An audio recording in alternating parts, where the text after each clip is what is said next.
What's going on, my friend? It's Jeff Newport from ChasingStrength.com. And in today's video, we are discussing how to use the Kettlebell Snatch for shoulder rehab. Yeah, I know, strange. This is actually part 2 in a 2-part video series.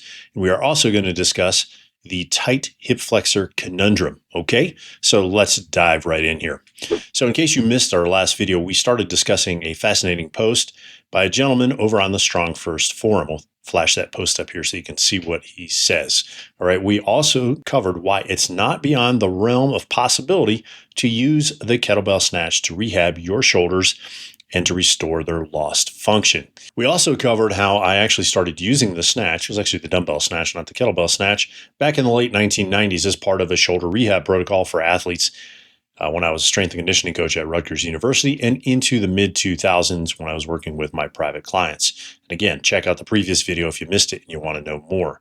Now, today I want to cover the hips and by default, the lower back. Right? Both of which are areas near and dear to my heart, since it was 20 years ago this year that I actually tore the labrum in my right hip and then in my left hip. And actually, there were 2 different tears in the left labrum because I did such a good job, right? And I also damaged the articular cartilage, and I was diagnosed with bursitis and arthritis at the ripe old age of 32. Ooh, fun times. So like this video is going to be super important for you because, as you may or may not know, your hips are vitally and critically important, right, when you're doing kettlebell training, because they help you create the hinge pattern, which is necessary for almost all modern kettlebell training. Where do we use the hip hinge? Well, we use it in swings. We use it in cleans. We use it in snatches. We use it in deadlifts, right, whether it's kettlebell, barbell, or any other, and we actually use it in the high pulls. And that's in all variations of kettlebell lifting, both single and double. Now, remember, in kettlebell lifting, the premise is your hips drive and then your arms guide. Okay, so I'll say that again.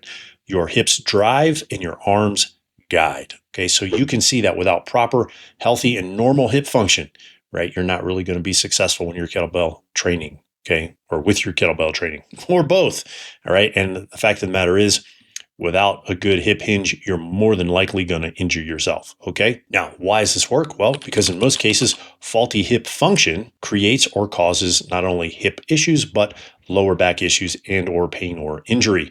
Why is that, Jeff? Well, I'm glad you asked. Well, that's because the glutes don't work. So your big butt, right, or your small butt, whatever the case may be, it's not working. So your lower back takes the brunt of the work, which it's not supposed to do. Now, why do the hips fail to work? Well, it's obvious, isn't it? It's tight hip flexors. We've all known that since about 2002, right? Or so the theory goes anyway. You simply stretch your hip flexors and they will magically unlock your glutes. And voila, hey presto, you'll be able to use your hips again. Yay! Now, if you detect more than a hint of sarcasm here, you are correct. Now, here's why. Yes, stretching your hip flexors works, okay? Until it doesn't. I thought I'd stumbled upon this magic cue, this magic guideline back in the late 90s, early 2000s, right? See, I too taught, advocated, and espoused that stretching actively, dynamically, even passively your hip flexors would unlock your hips, strengthen your glutes, and alleviate any sort of pressure on your lower back. In fact, I even got a true stretch cage, and we're going to throw a picture of this monstrosity up here on the screen so you can take a look at it. And I did that so I could stretch my chronically tight hip flexors and have my clients stretch their chronically tight hip flexors in all 3 planes. This was called 3D stretching. What are the 3 planes? Frontal plane, which is side to side, sagittal plane, which is forward backward, and then the transverse plane, which is rotational, right? Like think about pitching a softball or a baseball, right? That's the transverse plane. In fact, I was so convinced that unlocking the hip flexors was the way to go. It was like the magic formula to fix everything, including cancer. Well, maybe not cancer, but almost every biomechanical issue, that I almost wrote a book on it back in 2004 because I thought it truly was the secret that cured all ills.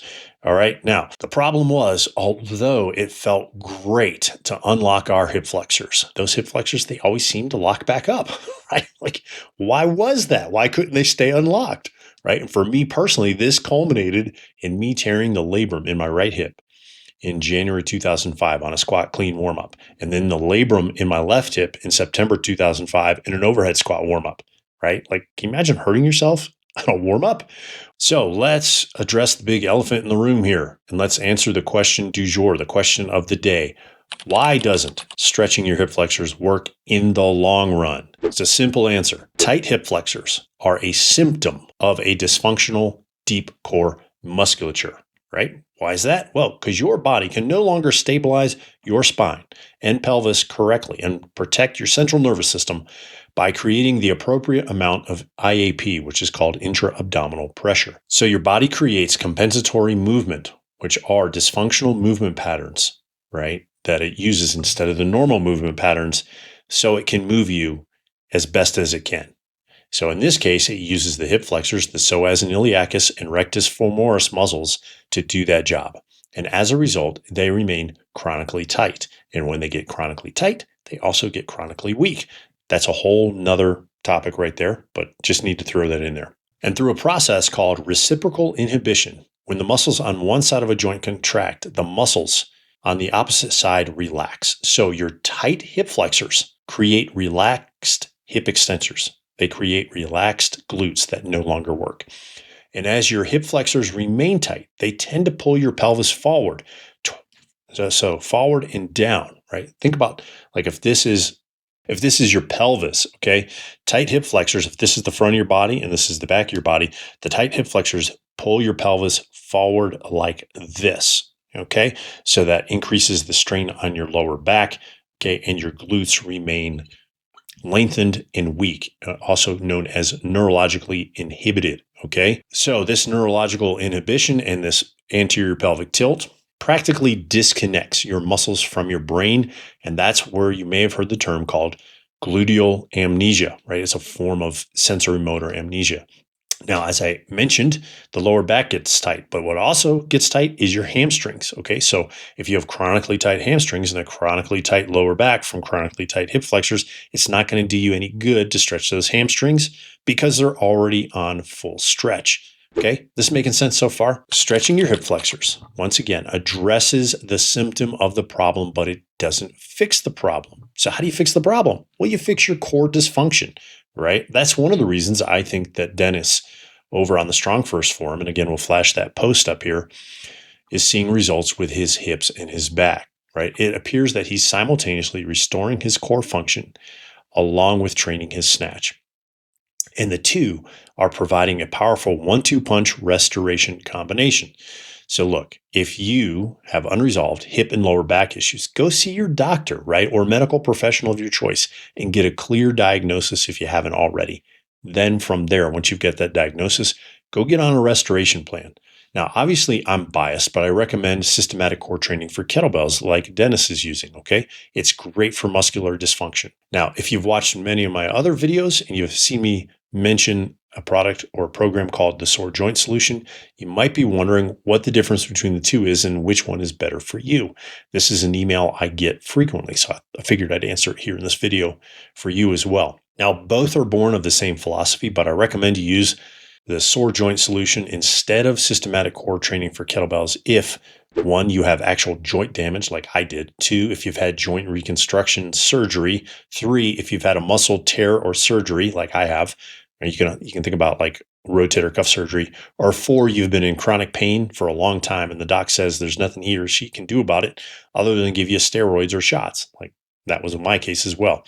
Now, here's the caveat. I hesitate to put that chronic pain thing in there because that's such dark territory, and getting out of chronic pain is dependent on many, many factors, okay? And I know because I had chronic pain in both knees for 25 years. Yet I was able to use this process to get out. So there's always hope, right? So I'll leave a link for both of those programs, or to each of those programs, Systematic Core Training for Kettlebells and the Sore Joint Solution, in the video description below. Now, hopefully this clears some things up for you and gives you a clear picture of what might be going on for you if you're struggling with shoulder, hip, or lower back issues and what you can do about it, right? Hopefully you found this video helpful. If you did, click the like button, smash the subscribe button, share it with a friend, leave me a comment in the comment section below. Have you had chronically tight hip flexors? And what have you done to fix them? All right. Until next time, my friend, stay strong.